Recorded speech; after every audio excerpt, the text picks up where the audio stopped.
आपले आराध्य दैवत आहेत ना, ते आहेत छत्रपती शिवाजी महाराज.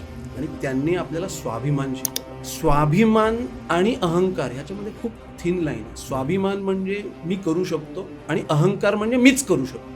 हा जो च आहे ना, हा प्रॉब्लेमॅटिक आहे. बरोबर आहे. मोडेन पण वाकणार नाही हा स्वाभिमानाच्या बाबतीत. म्हणजे बाबा मी सक्षम आहे आणि मी माझं आयुष्य माझ्या स्वाभिमानाने, माझं स्वराज्य छोटं का असे ना, पण ते माझं स्वराज्य असेल. बरोबर.